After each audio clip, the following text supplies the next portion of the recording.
But for another year or so, you'll still be going through storms. Some will perish in this storm, some will strike it rich in this storm, so each of you will get exactly what you deserve on all levels.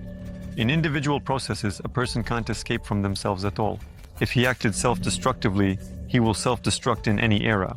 Without any additional cataclysms, you will simply perish on your own.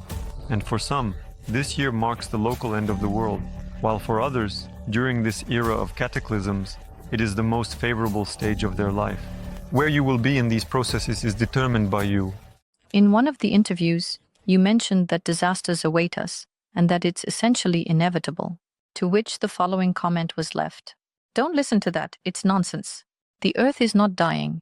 This is just another stage in its development. There will be no end of the world. There will be difficulties for many, to varying degrees, based on karma, but this is not the end.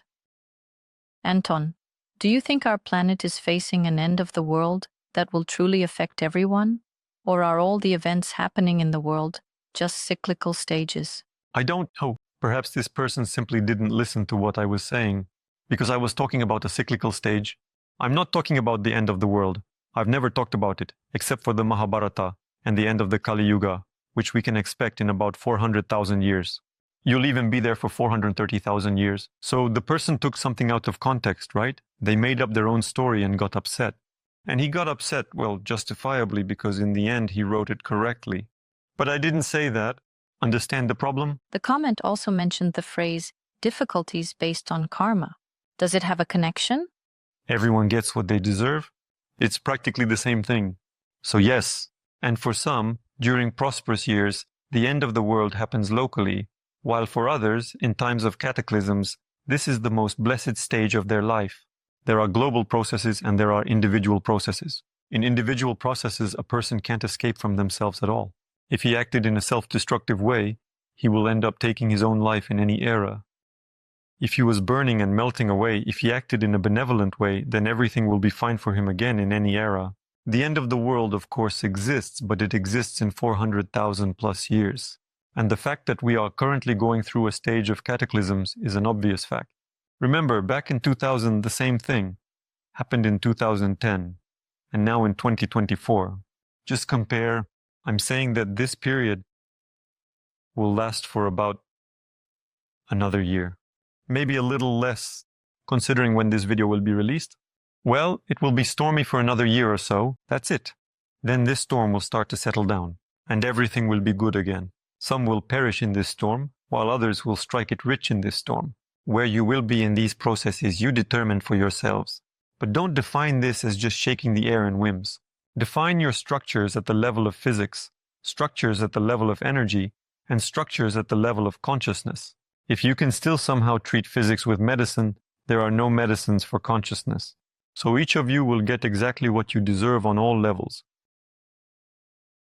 regardless of whether it's a cataclysm or not.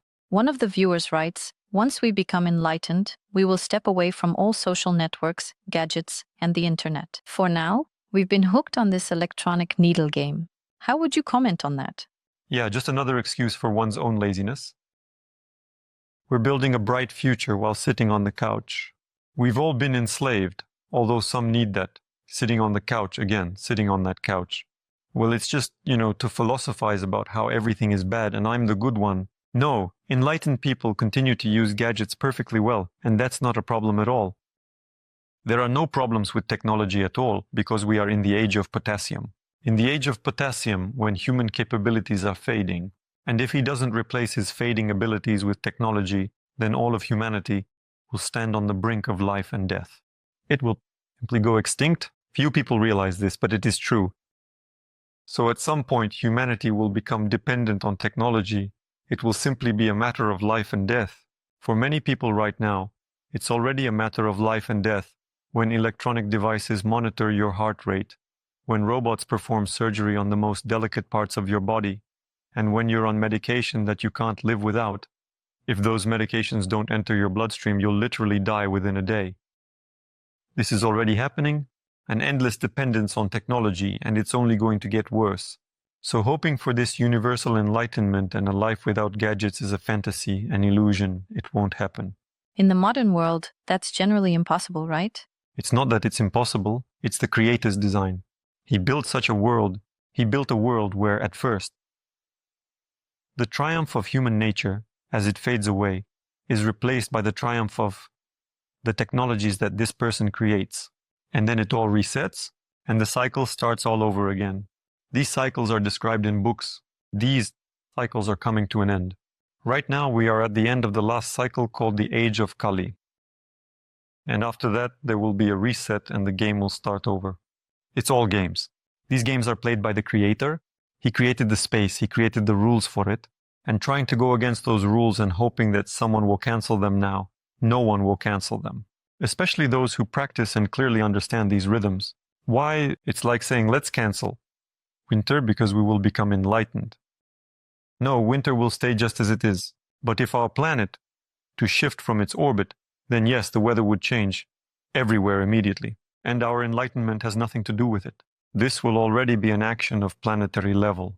That is, the being that is called Earth. The Earth is a living organism. So this idea of now we will become enlightened, we will give up gadgets, that's just a fantasy.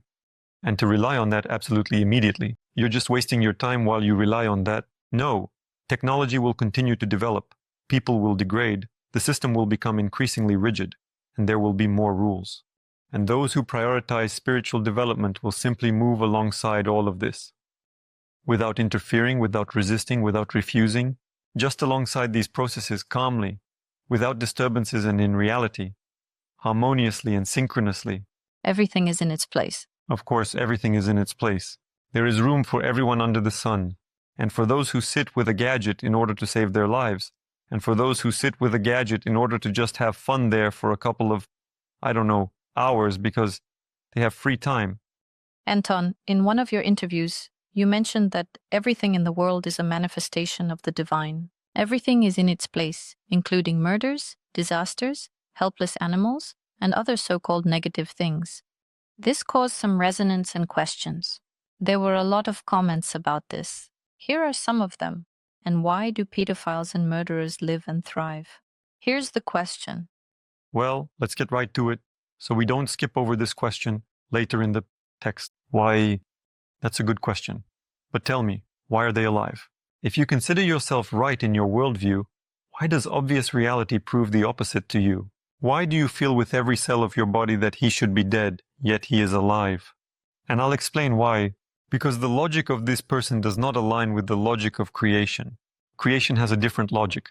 You can only see it, not to understand, but to see. It's only when you see it that you gain understanding. And for now, all we have is outrage. But how is that possible? I am smarter than God? Yeah, you can try to catch me with a phrase right now, you know? That's not God, that's the devil. And where did the devil come from? Did not God create him? So even if we just look at the scriptures, but does God love the devil? Or is there still someone that God does not love? And in the end, even at the level of ordinary logical connections and questions, we will still come to the conclusion that the world is perfect, it is orderly, it is exactly as it is. And the question is, why do you still have some foolishness within you that allows you to deny the obvious fact? What in you denies the obvious fact? Why are you resisting this? What's wrong with you? Just open your eyes and see what this world is like. And this world was created by the Creator and no one else. Also, the viewer writes that we are all unnecessary trash, and only those who have been practicing for years are needed. But everything is according to God's will. Everything is according to the will of the Creator. The pedophiles who sell infants at auctions and the countries that promote and support this were created by the Creator. So, you have to live without pitying anyone, without helping anyone, without saving anyone, because that's how the Creator intended it. Yes, that's absolutely right. And by the way, notice that this is not written by an infant who was sold to someone. This is, a person who probably has nothing to do with this at all. He just heard something somewhere and now he's sitting in negativity. Well, yes, that's right. You shouldn't interfere with someone else's life. To deal with another person initially, if you consider them unworthy, look around. People punish people. People are not punished by gods. People are punished by people. Here it is, yet another reality. Yes, if you interfere with society's life, the community will push back against you, not God. But if you don't interfere with the community, if you've integrated into it, then no one will touch you, not God. And if you don't interfere with the community's life, if you've integrated into it, then no one will touch you. And we have noticed, seen, and understood this many times. Right now, there's a scandal with this, with Puff Dead. Oh my God, the man was having sex with everyone who came to him. Oh my God, children were getting to him. Do these children have parents? Yes. Where were they looking? Did they not understand where their child was going? They all understood perfectly. Just live money. Well, it doesn't matter if he's being poked with a penis as long as there's money. Both for him and us. And the obvious reality is that no one was dropping dead there. And those children grew up, and they also started their own families and had their own kids. And most likely they will never send their children into such a meat grinder. But the parents of those children sent them there. And now they clearly know how this world works from this side. And notice no one dropped dead for some reason. Most likely because someone didn't share something with someone else. People are punishing a person. At least they're trying, well, most likely they'll succeed. Because people always manage to punish each other, and the Creator was watching all of this and didn't intervene. Here it is, the reality we live in. One of your listeners shared her experience and left the following comment.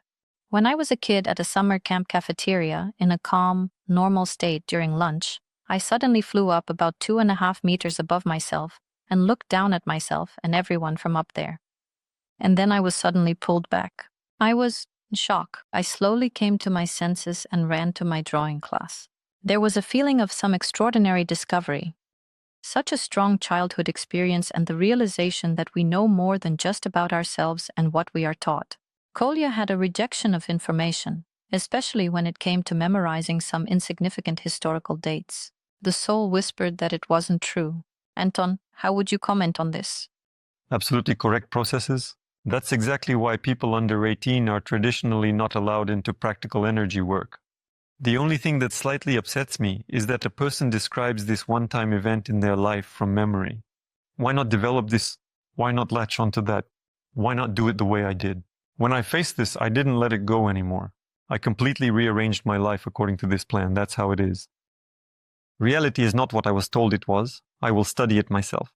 People often come to me and talk about how 20 years ago, they experienced absolutely real events. How is it that after experiencing this, you haven't moved at all towards understanding it, towards turning that one-time event into a skill? Why not? There are no regrets at all. The person simply made the choice to be part of the herd.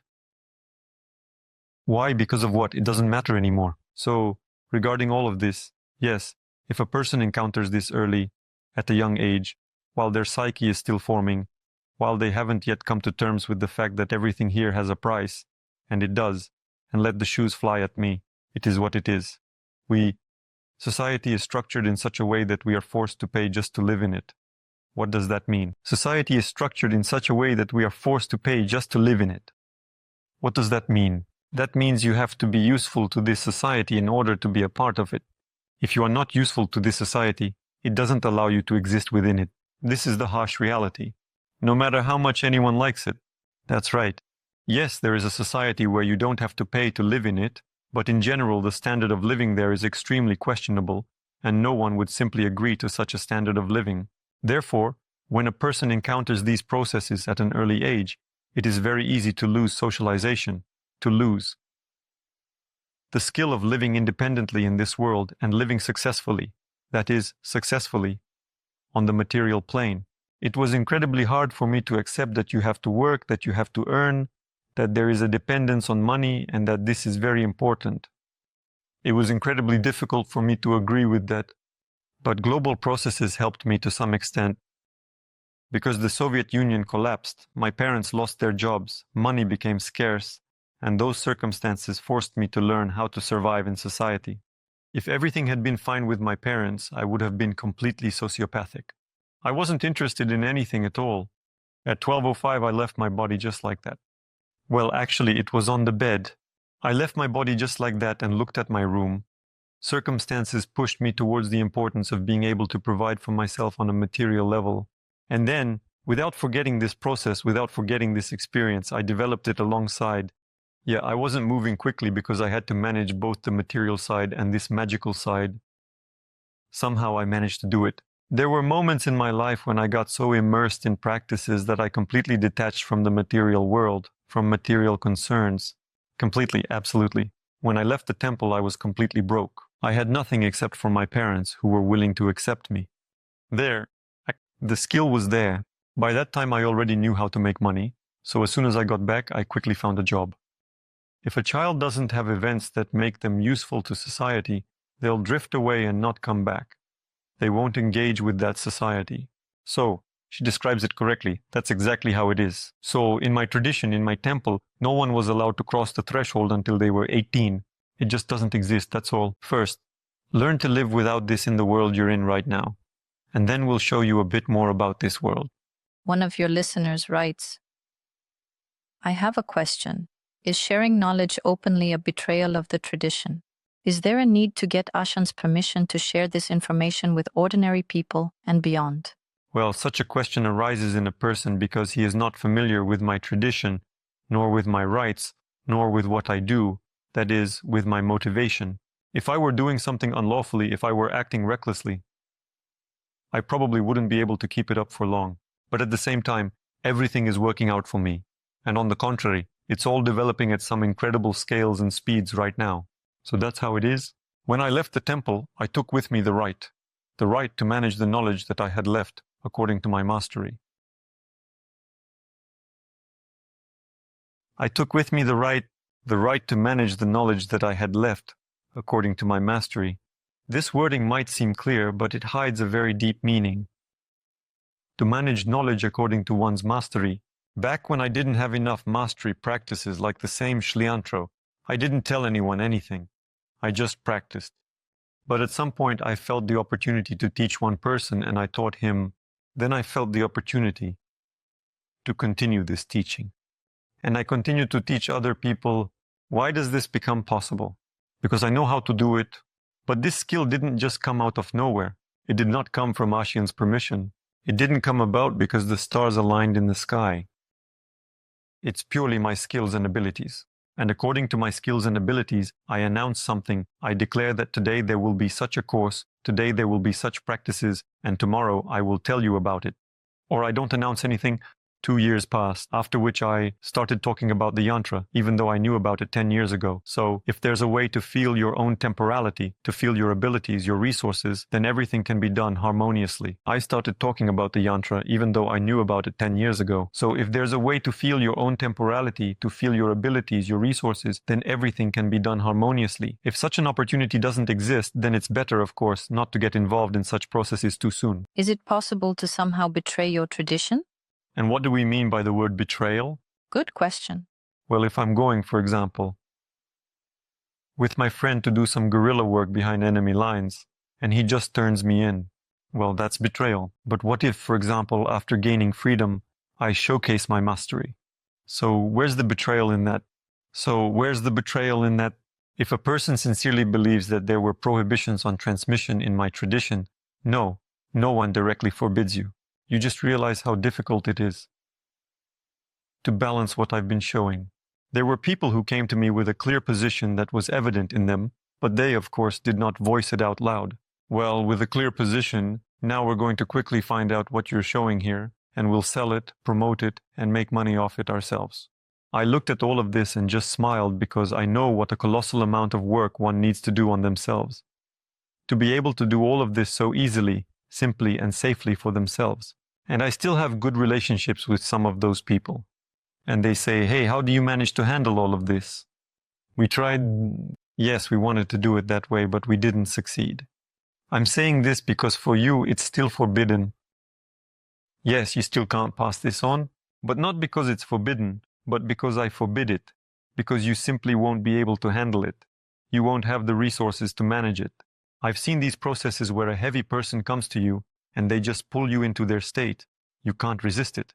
I was walking and training. I trained in subway cars during rush hour so that this crowd of people couldn't extinguish me, couldn't drain my energy. I practiced this on purpose, and only when I was confident in myself, that's when I stepped out in front of a larger audience and started showing, guys, what I can do. Well, I trained for this. When teacher Ashan sees someone could easily overwhelm you, he warns you not to show it. You'll die. When confident, he says, act on your insight. You'll die. You'll be eaten. And when Ashan is confident in you, he says, well, go and act according to your knowledge and your vision. One of your listeners shared her situation and opinion. I was able to dematerialize my body and experienced emptiness. So she saw that there was no body. Google says that with this realization that you are emptiness, it's impossible to die. It was my decision since I was 23, not to die. But the system catches and kills centenarians over 100 years old. Well, you might achieve immortality, but how will you hide from the teams running around the world to kill long livers, especially in a digital state? For now, there are still some countries where long livers can hide. I would like to divide these comments into two topics and would like to know your vision. How would you comment on the situation where a girl writes about having experienced emptiness and dematerialized her body? As comparative as it may sound, I have come across this description of the process quite often. There is a real process where a person disconnects their consciousness from their physical body to the point where they genuinely perceive that they don't have a physical body. However, if you look at it from the outside, that body is just lying there peacefully, breathing deeply in sleep. But for the very particle of consciousness, reality is a bit different. So, when people practice my techniques or some others and reach that state, they can sincerely say, yes, we have dissolved our body, but that's their perspective from the inside. That's their view from the states they experience. But that's their perspective from the inside. That's their perspective from the states they experience.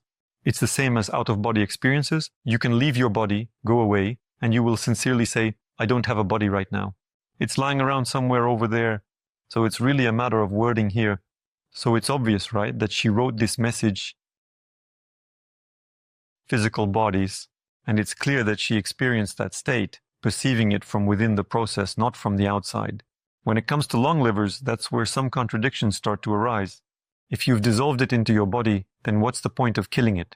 What do you think the desire for eternal life can lead to? I don't know. I don't have that desire. Is it possible to achieve immortality? Let's say I've come across information that long-lived people exist. Maybe, of course, I have talked to such a person, but I'm not sure about it. No one reported to me. But the people who told me about these encounters had no reason to make all this up.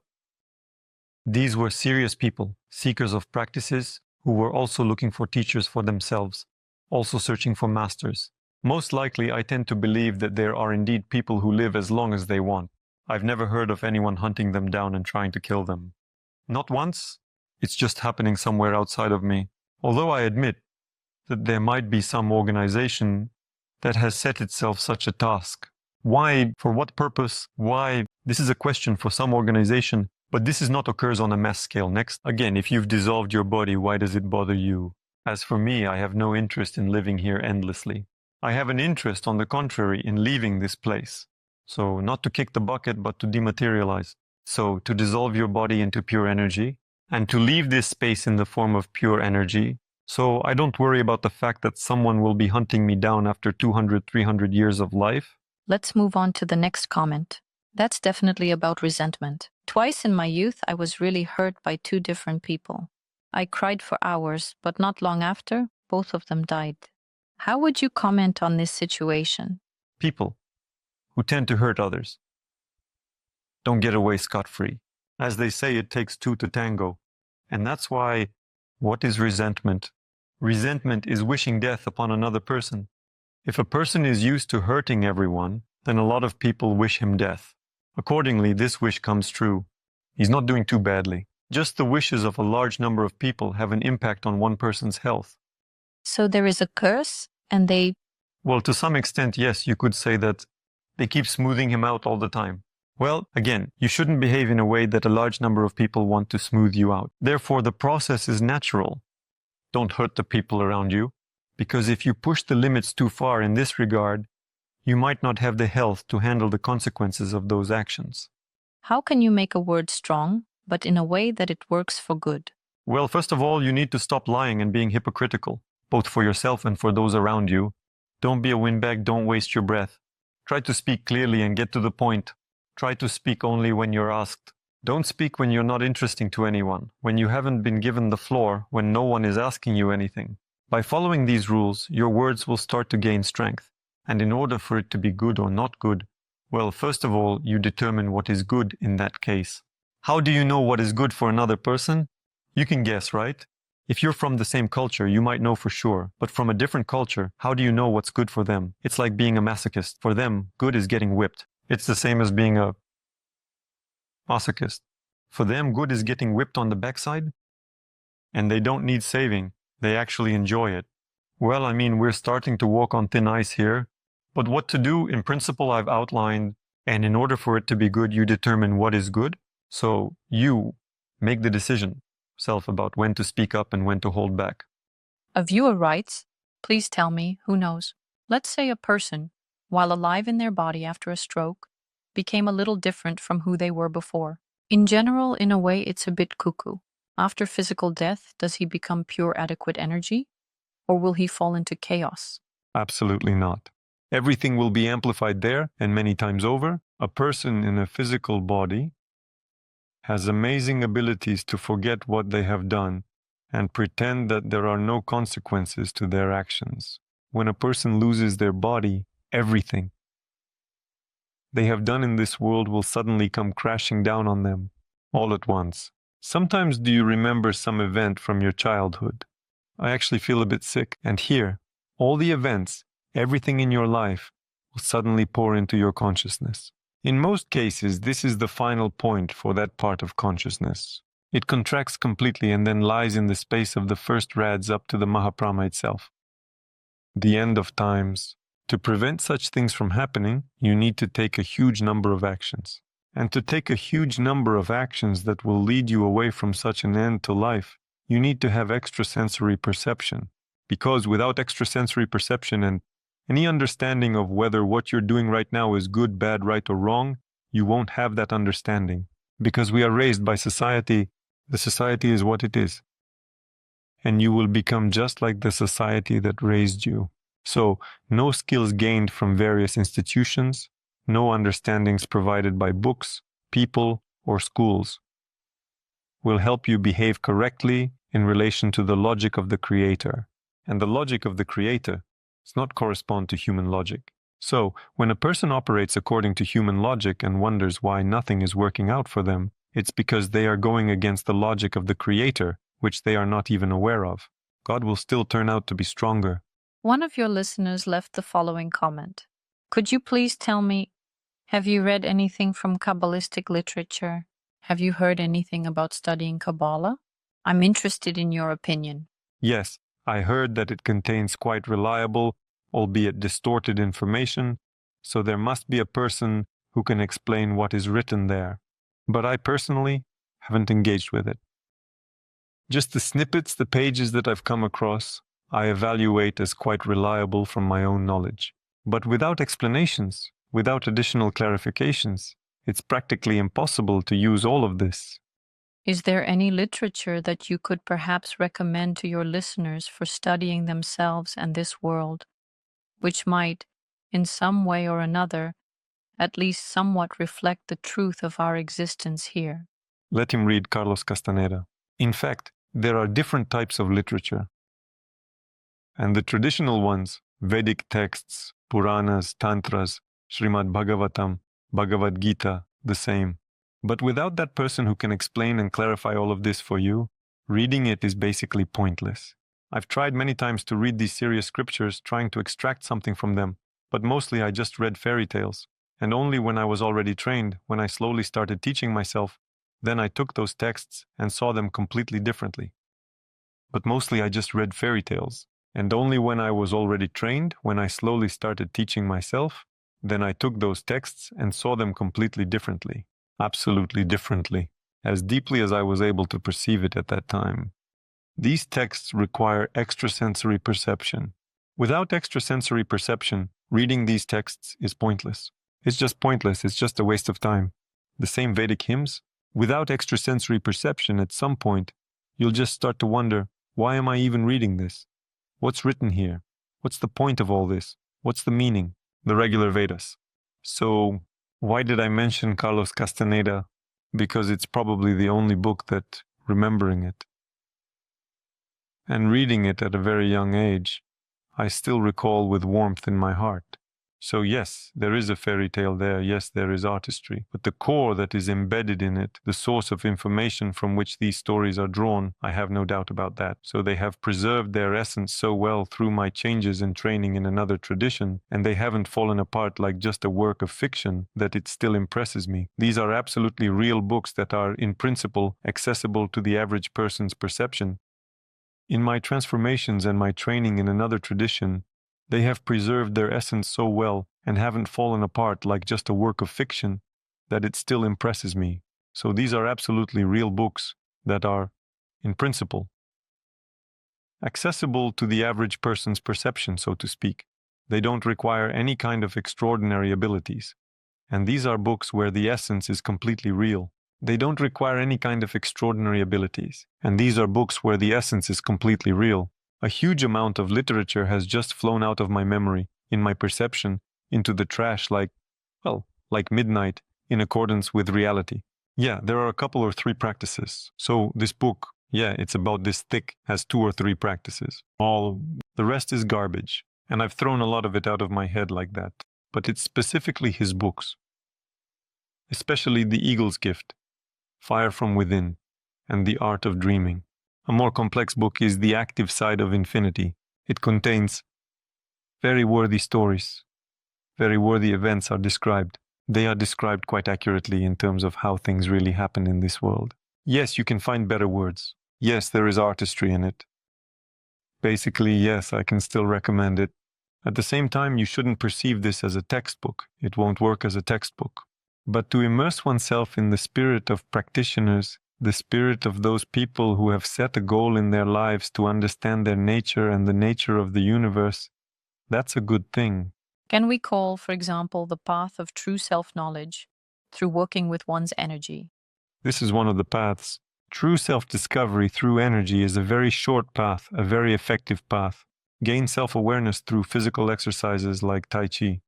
Your whole life you wave your hands in the air, and by old age something might become clearer.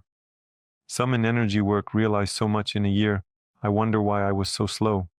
It's quick, effective, and more sensible to choose from all the various paths of self-discovery. It's quick, it's effective, and it's much more sensible, so to speak, to choose from all the various paths of self-discovery. It's just simpler and faster there. It's just simpler, faster. Through energy, yes, through energy. Through energy, through extrasensory perception, through vision. Well, you see, you can spend decades observing the patterns here with your eyes, but you can also feel it once on an energetic level, and everything will immediately line up in a straight, clear line. I chose this path. You can feel it once on an energetic level, and everything will immediately line up in a straight, clear line. I chose this path. I've never regretted it, and those people who chose it with me agree with me. In one of your interviews, you talked about the climate change that is expected to affect all of us in the near future. There was a comment left under this video. Anton, do you think that those in power can manipulate all events to fit a biblical scenario, using all means, including climate, weapons, and the collider that has been launched? Isn't this what contributes to the destruction and shift of the climate? No, it's not that. Our climate is changing simply because our planet is alive. It has different periods, not just winter, summer, autumn, and spring, but also more global periods. These are its natural cycles, and it's very difficult for a person to interfere with these cycles. Those in power certainly have some resources and capabilities, but we also have the Creator, and no ruler of the world can do anything against the Creator. If you are afraid of another person, then you have forgotten about God. And God, above all, is not just someone who observes, but someone who is manifested in everyone. And if you ignore your own manifestation, then without any additional cataclysms, you will simply perish on your own. Your end of the world will be local if you forget about your divine essence. And if you remember your divine essence, if you feel the divine spark within yourself, then you are likely to find yourself among those who make such decisions. And believe me, people who have that kind of power are not here to destroy everything. And if you remember your divine essence, if you feel the divine spark within yourself, then you are likely to find yourself among those who make such decisions.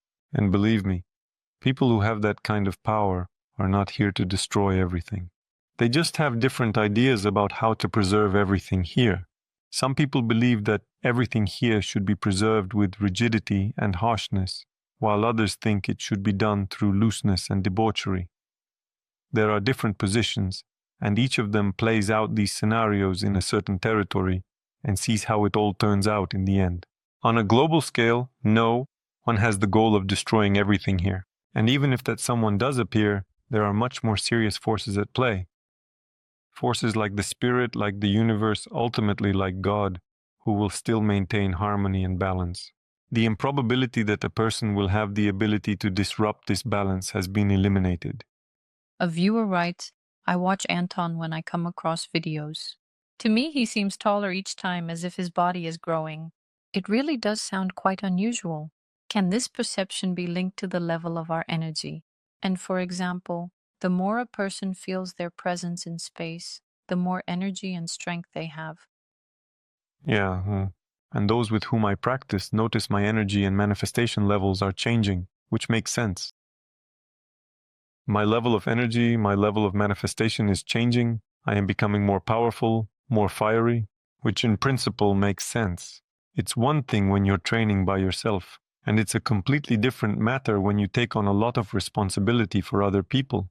And accordingly, when you have a lot of responsibility, you're not just training for yourself anymore, but for everyone who comes to the practices. For probably over a year now, I've been having all sorts of meetings on a regular basis, open practices, practices in a closed club, regular practices, and all of this is part of my training as well. So in a sense, yes, it can be perceived by other people, but it's explained as if the size of the physical body is growing. But that's just an explanation, and that perception is absolutely real. And those who can see energy tell me about it themselves. What can we generally call the signs of energetically strong people? Externally, for example, They are capable of taking action. They are capable of doing them in such a volume that it seems completely impossible.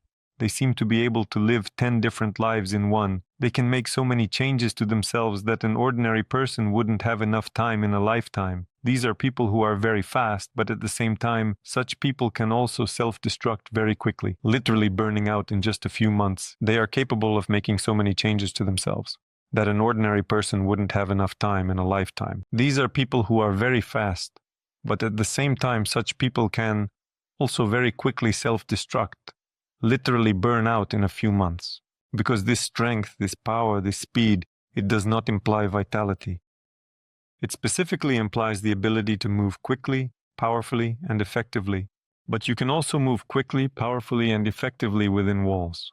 So, when talking about these processes, we need to realize that it's one thing when we talk about this kind of frontal power, when you just have this drive in whatever you do, when you can do a lot, when you can take on a lot of responsibility and be successful.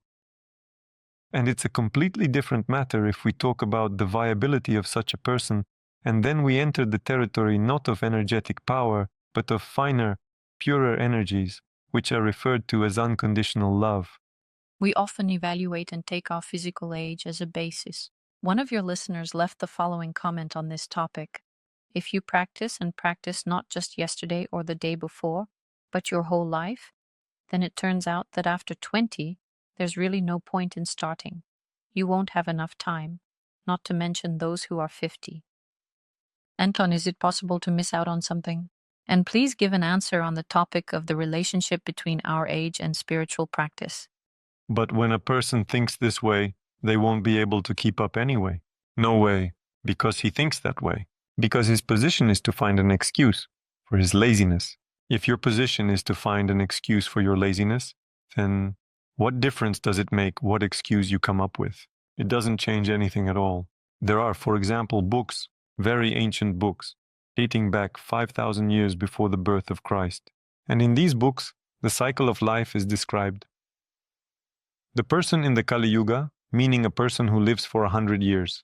And so, spiritual development is allocated time after the age of 75, and up until the age of 75, it is implied that he satisfies all his earthly passions. But first, you have to live until 75. If a person has lost the ability to live until 75, it doesn't mean that they should start at 20. That means you need to change your lifestyle. If a person is worried that he won't make it in time, it's better for him not to start, because in such a position you 100% won't make it in time. But if you take a position that doesn't accept any other option except that you will keep up, if you adopt a stance that doesn't imply any other possible outcomes regarding your goal, when you set one goal and then agree to something else, when you move against all odds and in spite of everything, then somehow magically, regardless of the starting conditions, everything works out for you. In most cases, I've observed interesting effects where clueless practitioners achieved the strongest successes, while talented practitioners did not progress much. This is because those who are clueless but persistent have an unyielding inner strength and are always training, believing they will succeed. They practice this mindset. Because those who are clueless but persistent not only have an unyielding inner strength from the start, but they are also in constant training that brings them to a state where no alternative scenario is even considered. That they might not succeed, that they might not achieve something, or that they might not reach a certain goal. They practice this within themselves. They learn to do it simply because they see that everyone else is doing better, so they have to put in more effort. Yes, there were some who broke down, but I didn't even consider them right now. Basically, you can practice at any age, and you should. Not just that you can, but you need to practice and Need to transform your consciousness from the position of thinking that something justifies you to the position that nothing justifies you, because you are moving towards your goal, no matter what, and against all odds. And there is no justification for this if I don't succeed. That's impossible, such a turn of events. And age really doesn't matter at all. Nothing really matters at all. The rigidity of a person's intentions plays a role. Unyielding. If a person is in a state of flexibility, then it doesn't matter where they start from. It doesn't matter at all. In our history, there are countless examples of people rising from rags to riches, and examples of those falling from riches to rags. Everything exists, everything can be, any scenario depends on the person's own position. And this position of unyielding intention, by the way, can be trained.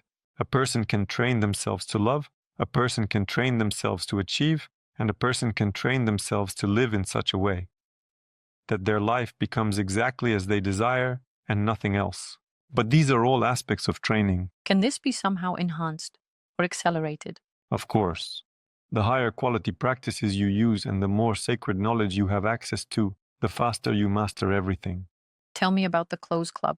The closed club of practitioners is a gathering of people who train regularly with me live, who are no longer dependent on whether a video was released or not, or whether I feel like practicing or not. This is the schedule, as follows. These are the scheduled broadcasts. This is a clearly defined and specific moment in time when we gather together and train. So, this allows you to achieve and speed up the results that a person wants to get. Is it like an additional tool for the practice, or can it be used separately? It's a tool for discipline. The more disciplined a person practices, the faster he achieves in any area, absolutely any, and energy is no exception. We'll leave the link to the closed club in the description below the video. Anton, many of your like-minded people, and people in general, have started to doubt the knowledge that they have always taken as a foundation. One of the viewers writes, who said that the planet is round and so small. I said, and there are also a huge number of people I agree with. Okay, there have been and still are many theories about what our planet looks like, and these have changed over time, from elephants and whales to flat Earth and so on. How do you see it? What knowledge about our planet is truly valid? And does this planet even exist? But if we dig really deep, then everything here is an illusion. If we dig into the various representations of where we are, it's just translation errors. No one ever thought that our planet is on a turtle. It's just one way to explain the multifaceted structure of our reality. Multifaceted. And since all Vedic texts are abstractions, various images were used in them. For example, I always draw analogies, but that doesn't mean I consider something to be something else. No, it's just an analogy. For example, I can compare electricity to water, but that doesn't mean that electricity and water are the same thing. It's the same. When someone compares the energy processes around our planet to a turtle, At that time it was clear. And now it seems like they didn't understand anything at all. Ancient texts are only about matter if you can't see beyond it. Seeing beyond matter reveals meanings in ancient texts. Stories of flat earth are fine for entertainment. And if you see beyond the matter, then ancient books suddenly become filled with meanings that you would not be able to get there in any other way. And those stories about the flat and non-flat earth, if you have nothing to do in this world, if you amuse yourself in this way, Brother spoke, I don't mind. But I can't even entertain myself that way because for me it's a chance, and no other way. A viewer writes, who gave Kali the name Kali? And why? Who divided the unified energy into masculine and feminine? For what purpose? Energy has no gender characteristics. It's just a way to talk about it somehow. So, observing these processes in the universe and understanding the sexual nature of a human, I drew an analogy, but if we're being honest, in a man with a male body, there is both masculine and feminine energy, and in a woman's body, there is also both masculine and feminine energy. So, in a man, there are both masculine and feminine energies, and in a woman, there are also both masculine and feminine energies. The balances are just different. So when a person says masculine and feminine energy, it makes you want to clarify this process. Potassium, by the same mechanism, undivided primal chaos in nature, and it has never been divided. This is the original chaos. This is the original nature, imperceptible to the manifested, but which gave birth to the original. You could run over there and shout, oh, that's the mother mother of Shiva. You can draw this in saying that, yes, it's analogous as if this is the mother of Shiva. But where did this mother of Shiva come from? Why does Shiva return to his mother, even though we don't have such processes among people on earth? When we draw analogies, we can really confuse ourselves. Kali, she is always Kali. She has never been divided. Shiva originally came out of her. From the original came Shakti. But they did not stop being original because of this. They did not stop being separate from Shiva. It's just his transformation like that. As soon as they came out of him, they also entered back into him. What initially experienced orgasm? This orgasm is the world we live in. What do you think? Could we live in this physical world without duality, without division, in a unified energy? No, as soon as we achieve absolute unity, we spill out all perception of the infinite number of these worlds. We simply recognize ourselves as the original, the primary cause of everything. Because let's be honest, in the world of the manifested, there is nothing else but him. And all the forms that we see are, again, him. He is playing with himself. The more narrow our perception is, the more we feel separated. The broader our perception, the more obvious it becomes that there is only one being, and that is the original. Anton, you always get quite a lot of positive feedback and words of gratitude. One of your students left a detailed comment. Anton, thank you for this course. He helped me unlock my abilities. I'm still in shock. And people feel and see this. They are drawn to me like magnets. Thank you for the knowledge, for the practices. This is power. Before buying the course, I felt uneasy. Now I understand. Now everything is clear. I was afraid to follow my own path. You opened up the mental world for me, a world of feelings and clairvoyance. Thank you once again. I wish everyone to find and feel their own path. Anton, a girl is writing about discovering clairvoyance. Is it really possible to unlock this within oneself? And what practices and actions are needed for that? Yes, of course, it's possible. What one person can do, any person can do. You just need to practice for that. The way I trained. I've already published and shown. It's all available. At the same time, this doesn't deny other paths and ways to achieve things. It's all about training. Yes, people have different innate talents. For some, it is easier to train. For others, it is more difficult. But that's true in any field. For some, it's easier in sports. For others, it's easier in chess. But you can teach athletes to play chess, and you can turn chess players into bodybuilders. It's the same here. It's all about training. I showed how much I trained. The person succeeded. She's happy. As for fear, yes. Sometimes taking your life into your own hands and stopping the blame game, justifying yourself from all sides, can be scary at first. If, for example, a person wants to unlock clairvoyance, what course or practices should they follow? From the very beginning. The first course is to study yourself, to study reality, to reach into extrasensory perception, and gradually, by mastering the perception of energy, to unlock what you desire. So even a person who isn't a practitioner can already feel this, right? The course is structured in such a way that sensitivity to energy is the very first and most important exercise. The tips of the fingers, hands, and feet. I've shown it multiple times in open access. In general, I'm so confident in my system, having gone through it myself, seeing the results of other people who trained with me, and seeing the results of people I've already trained. I'm so sure of it that I share these practices openly. Even now, we've announced the third level, and before a person decides whether to buy the third level or not, I did a broadcast and said, guys, in this broadcast, I'm going to show you one of these practices. Please come if you want. And people who join this broadcast and try one of these practices can then consciously decide whether they need it, whether it suits them or not. Please come, anyone who wants to. And people who join this broadcast and try one of these practices can then consciously say whether they need it, whether it suits them or not.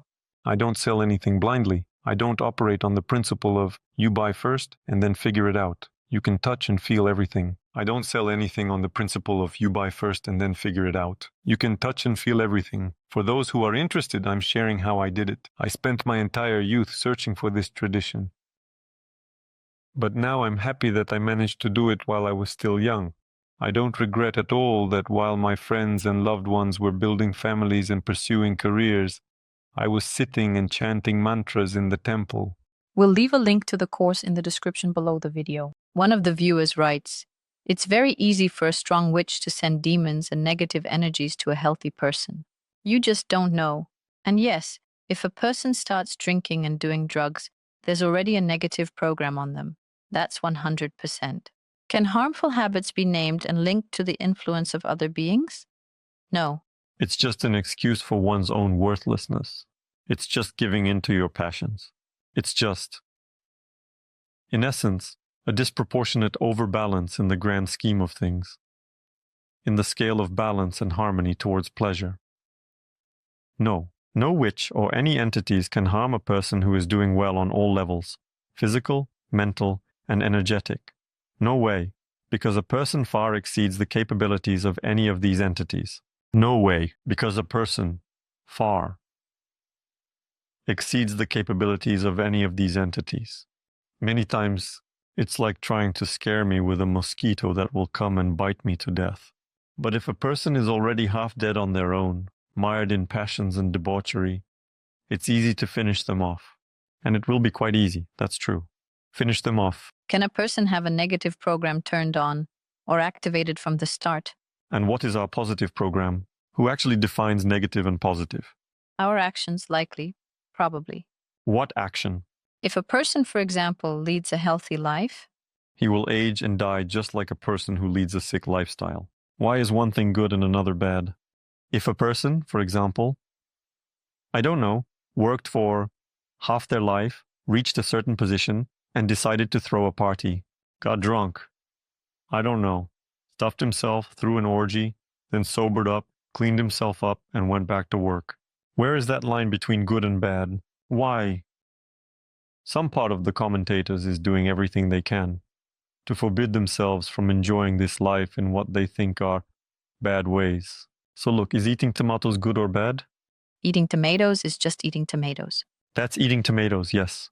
And if you eat tomatoes continuously throughout the day, you'll end up with a stomach upset, intestinal twist, and everything else. And it doesn't really matter that it's tomatoes. If you eat meat, you'll have a stomach upset, intestinal twist, and everything else. And it doesn't really matter that it's tomatoes. And if you eat meat, you'll have a stomach upset, intestinal twist, and everything else. We can definitely go overboard with anything. And being a fairly experienced practitioner, I can even tell you, with full responsibility, that you can definitely go overboard in practice.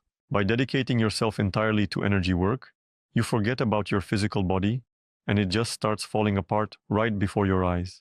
I reached a point where my physical body, due to spiritual practices, started falling apart. And similar things have been demonstrated on our planet by other people in various traditions. Someone was standing with a cane, someone was riding in a wheelchair. It seems like a spiritual practitioner. You can definitely go overboard with everything. I suggest that people do things harmoniously. Harmoniously means allowing yourself to both practice and enjoy, and to enjoy in the ways you want, not just the ways you're allowed.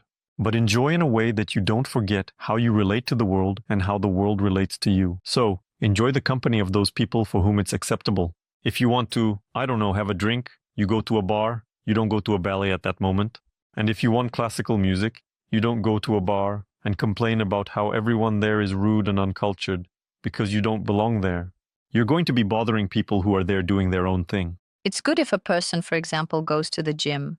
He doesn't want to go there, but he forces himself to go every time to keep himself in shape.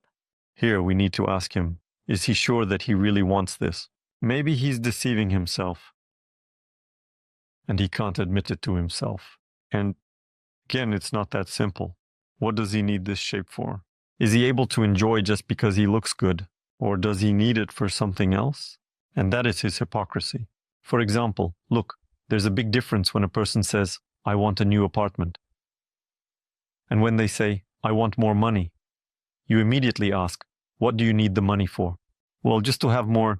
Well, okay, there was a time when everyone had a lot of money, and then there was devaluation, then a change of currency, those Kerev money. Few people remember this now. They were throwing them out in bags. That's already an abnormal process. So if a person says, I went to the gym, let off some steam, relaxed, stretched, well, let's say, did some fitness. I enjoy that. I rested. I feel good. Yeah, why not? But if he says, I went to the gym and I hate everyone, but I'm going to keep going because I want to hook up with some handsome, rich, and famous guy, but they don't get attached if you don't look good, then you're being hypocritical. So you go to the gym, not to enjoy yourself, but to fulfill your next desire. So you've already overthought it, depending on what the person is doing it for. And if a person says, I need, let's say, a rich, handsome, famous one, I have no idea how to do that. Reality, give me a hint. Tell me how to make that happen. It's far from certain that reality will tell you, go to the gym and work out. It's far from certain because there's a line of fitness models waiting for the rich and famous. Another one who stands in that line won't make a difference. You need something different there, different qualities. And when a person is genuinely focused on their ultimate desires, it's completely different from when you come up with how to achieve them. And spend your life on what you think are constantly related intermediate steps, which in the real world might not be related at all. And in reality, it could be completely different. You know, when I was young and broke, I couldn't understand how a rich person could be out of money. In my travels, searches, and encounters, I met people who, well, had everything going well in that regard. And from time to time, I heard this phrase, man, I just don't have any money. Maybe next month then. I say, wait, you have an expensive car. You have a bunch of apartments. He says, how can you not have any money? Well, how? I mean, explain to me, as a young and broke person, how do you manage to do this? And he says to me, like, you know, like, I'm an idiot. Well, how? Look, you can't just keep that in cash. It's already constantly being devalued. You invest in something, you put money somewhere. So you received a certain amount of currency, a certain sum of money, and you quickly drew up a plan, putting some in a savings account, investing some in stocks, putting some here, some there, and then you bought yourself some things that you needed. That's it. There's no money. Holy shit, I can't think like that. Because I basically haven't interacted with that. And it's the same here. When you don't know how to do something, focus on the goal without overcomplicating or unnecessary steps. And if you start overcomplicating things, chances are you won't even get there. And if you say, no, I want to go there, and I'm not interested in the intermediate steps at all, then that's the shortest path. And you won't have to force yourself into that gym if goal isn't even a reasonable gym. In one of your interviews, you talked about a practice to awaken the connection with the soul, to which one of your listeners left the following comment. Hello, Anton.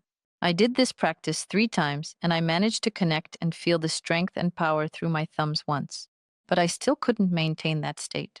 I can't feel the centers at all. Maybe I don't understand how to do it. I'm always falling asleep. I fall asleep in almost all the practices. I want to keep moving forward, to continue. I can't study every day. Thank you for all the practices you have shared. Anton, why might there be a desire to sleep during practice? And what could that indicate? You know, relax and let go. realize you've been tense for half your life, then discover another state. When they enter those energetic processes that I show, the first thing I teach people is to relax and let go. And so when you realize that you've been tense for half your life and then suddenly discover that there's another state, it's very easy to get stuck in that state, meaning to fall asleep. When a person uses their energy, their physical body gets the chance to start regenerating and recovering quickly. It's very easy to get stuck in that state, meaning to fall asleep. When a person uses energy, the body begins to regenerate and recover fast. In order for the body to regenerate and recover quickly, you need to sleep. Recovery is best during sleep, because a person recovers most effectively during sleep. And as soon as the body gets that opportunity, it sends the signal that you need to shut down, you need to sleep. So that's another factor for why a person falls asleep during practice, just so the body can recover. It's also important to choose a more suitable time. You need to practice with your eyes open. You need to practice while sitting. You need to find a way to practice without losing your awareness. Well, the most basic thing is just to get enough sleep before you start doing the practice. What other methods or practices are there specifically for connecting with your spirit, soul, or higher self? So, for the past 2 years, I've been showing these processes from every angle. And now I need to not just list them in 5 minutes, but to recall them without repeating myself. There are a huge number of them. What's important is not how many there are or what they are, but what you do. One method will work. If you actually do it, it's like when there's a choice, most likely a person ends up taking nothing. So everything I've shown, everything I've talked about, everything that's in the paid courses, everything that's available for free, everything on this YouTube channel, everything in my Telegram channel, all the techniques are effective, all of them. Anton, what will happen to a person and how will it affect their life if they finally establish that connection with their higher self? His life will be full of love and happiness. There will be no more fears in his life, and there will be no more doubts in his life. There will be no more unconscious foolishness in his life. It will be conscious when you say, well, I'm just being foolish. We're not going to say, I'm doing everything right, so why is everything going so badly? No, everything will become clear to you. Reality will protect you. So even global events won't affect you in any way. People will treat you with loyalty, even those who are seeing you for the first time. Your relationship with your family and loved ones will change. You will stop recognizing them in their negative behaviors, as if they've been replaced. They will appreciate you, love you. Everything will change. One of your listeners writes, bitter, but the truth about the universe from ufologist Bova. A harsh universe in which we have to live. We need to understand what is really happening in our world. Where is the true enemy of humanity? How can we resist this? Could you please tell me, have you heard about the ufologist Bova? No, I haven't heard of him. Okay. What do you think? Does humanity have a true enemy? Someone, something. No. We can find these enemies for ourselves. We can create them. We can appoint them. But humanity has no enemy. Humanity, you see, is a part of the original. What kind of enemy can the original have? Originally, it plays by itself. It has no enemies. He can appoint someone as an enemy of someone else. So I appoint my left hand as the enemy of my right hand. But it's still me. Well, we had a fight there. No, this is the deepest misunderstanding of the wholeness, the unity of all reality. And it is one, and it is whole. This is the deepest misunderstanding of human nature. And a person is a particle of the original, and potentially he can either reveal these qualities or become aware of the original self. Well, just to remember myself, what am I creating? And when he remembers himself as the original, there won't be two originals.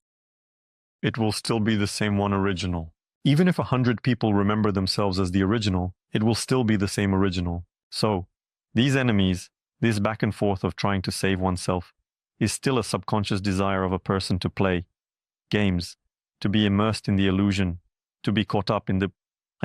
as long as he still wants this, as long as he still finds it interesting, that's why he's an enemy, and he will definitely find it within himself. Reality is kind to these processes.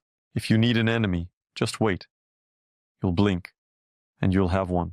As they say, God is merciful. He fulfills people's wishes. So, the only thing these people forget is that they are a part of this God who fulfills their wishes. Another girl is writing, but how can we not help animals? Why, Anton? What are you talking about? What kind of person are you? I don't understand you, I don't accept you, and I don't respect you. You only take the money. So why do you watch my videos and leave comments under them? It creates a contradiction out of nowhere. And I never said don't help animals. Did I ever say that? I don't interfere with people's lives at all. If you want to help, then go ahead and help. What problems? If you want to spend your life on this, then go ahead and spend it. I'm talking about my journey. I'm talking about my intention. I'm talking about my position. This position saves many lives. When they say, hey, how is it possible to do that? I say, well, here I am, living. Listen, we'll give it a try too. Otherwise, you might as well just lie down and die. There's no strength left here. But at the same time, people who don't want this, people who want to keep playing, in the external world, let them play. It makes no difference. Why do they have such aggression towards the other path? Not one like theirs. They get aggressive if someone says, I just don't do that. They think everyone should do things their way. Never. Why do they think that everyone should do what they want, what they think is right? That will never happen. And this is not about spirituality. It's about who is going where and what everyone is doing here. Do you want to work with animals? For God's sake, please, there are no problems. If you want to leave this world consciously, keeping your memory, you shouldn't waste time on it. It's already a little bit left anyway. We have that Lydian here. The third world will begin. Let's move on to the next topic. A viewer writes, reincarnation explains everything. And how does your tradition explain the diversity in incarnations? What diversity? Where is it? How does a person so easily declare that? Diversity of incarnation. The fact that I'm a boy and a girl is interviewing me, and there are many girls and many boys. That's the diversity of incarnation. And how does reincarnation prove that? You come here, and you have no memory of anything at all. You are being formed anew. You learn to walk again. You learn to talk again. You learn to breathe. You learn to live. You find, if you find your energy, or maybe you'll never find it at all, living an ordinary life of an ordinary person. What are we talking about? What reincarnation? There is diversity. Who would argue otherwise? But that doesn't mean that reincarnation justifies it. You can guess what a person meant, of course, but why guess about something that doesn't exist? There is no reincarnation.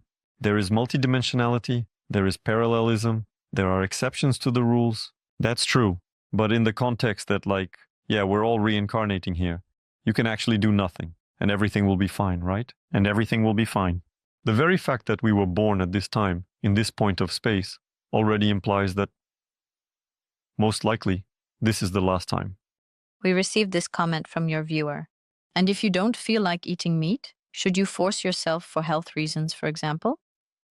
They say that you can't live fully without meat. There's also the opinion that meat is not feminine food.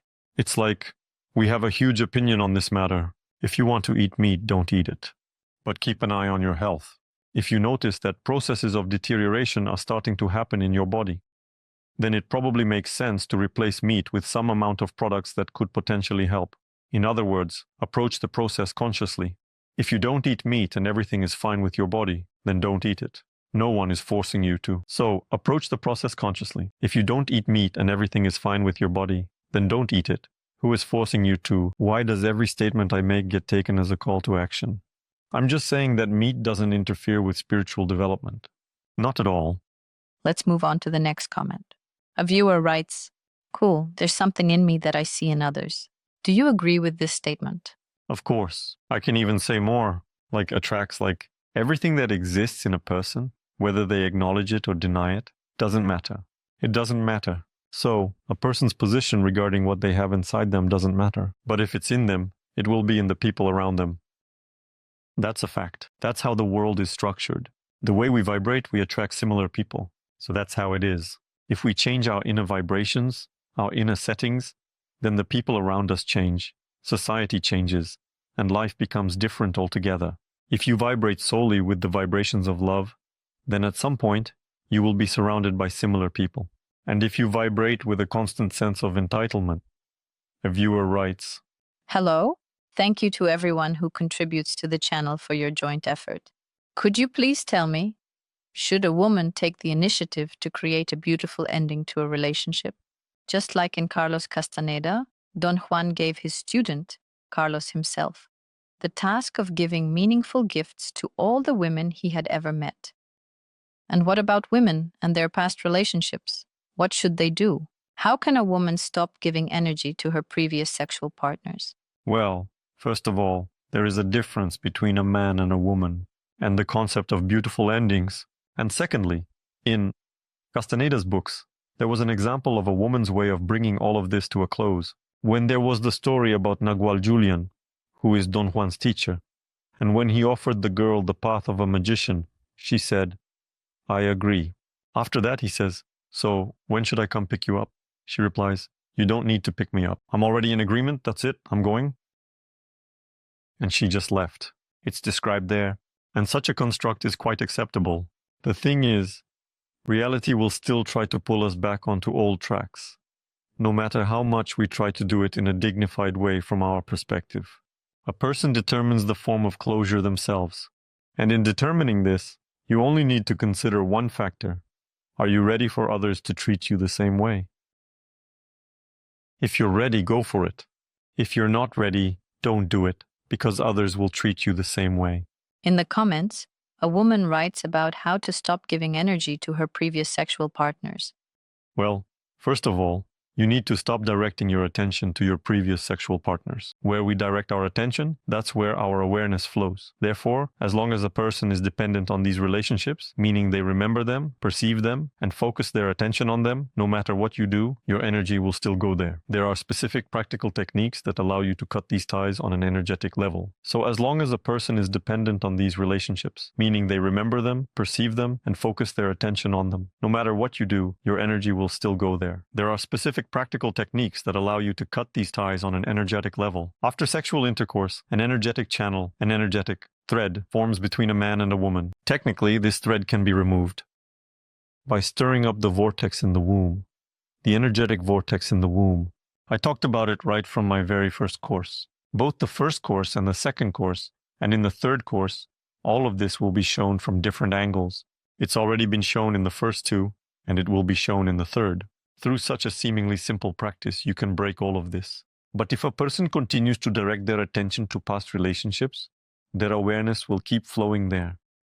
The viewers are curious. Is the Sri Yantra the same as the Merkaba? The same two tetrahedrons in the pattern, repeated multiple times. A vehicle for the body, the fiery chariot of Ilya. This is not a Merkaba, this is the Sri Yantra. I was part of Dronvalo Melchizedek's group. We traveled through Egypt, visited sacred sites, and practiced the Merkaba. And I always perceived it as a prosthesis, as something lifeless, as something that constantly needs to be maintained. After a while, it became unacceptable to me. In other words, the more I practiced the Merkaba, the more I focused on maintaining it and spinning it, the more it lost its meaning for me. But can it really? For a sacred thing to be so unstable. So I continued my search.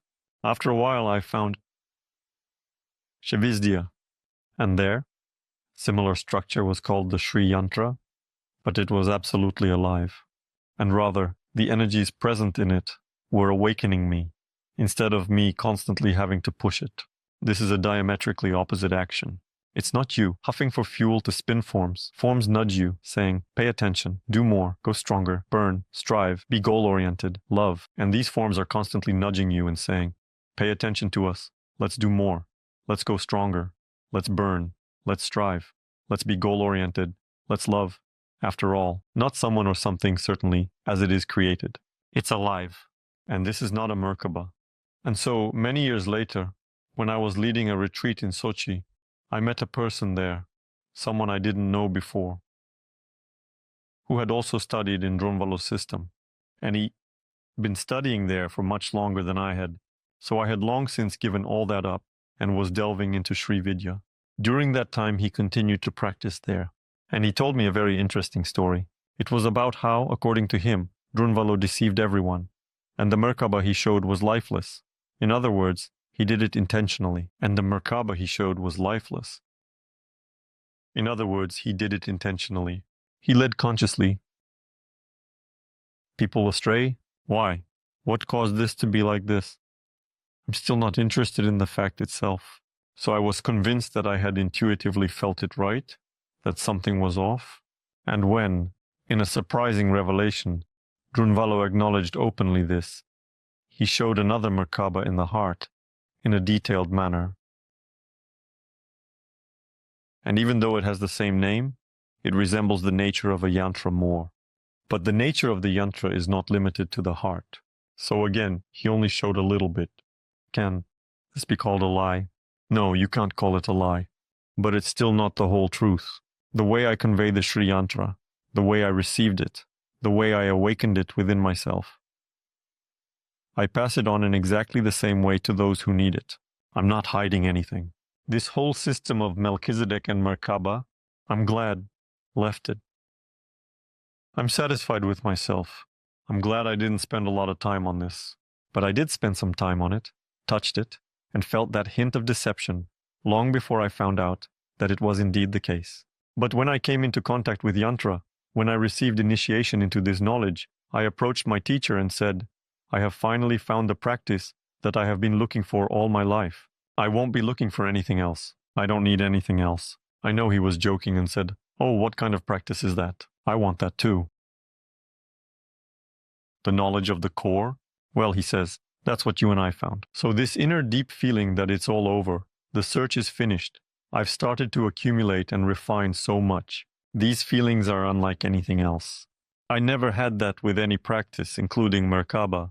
Never before. And now are you planning to share this knowledge with people? I'm not just planning it, we've already announced it. A step into these practices, and after some more time, we will announce a direct traditional transmission. The way I received it step by step. So, you have a trip to Peru? And that's when you'll personally be thing. In Peru, we will have the first stage of awakening its 9 layers. After Peru, somehow there will be an announcement about the final transmission of all 64 forms. I understand that it's very difficult to convey this to people right now, and many people, I've encountered this, they just get confused. Oh, Sri Yantra. He will be transmitting the Sri Yantra, step by step in 2 phases. First the 9 layers, then the 64 forms of the shaft. 2 phases. We're already announcing the first stage. There's the first course, Practical Energy, where we study ourselves.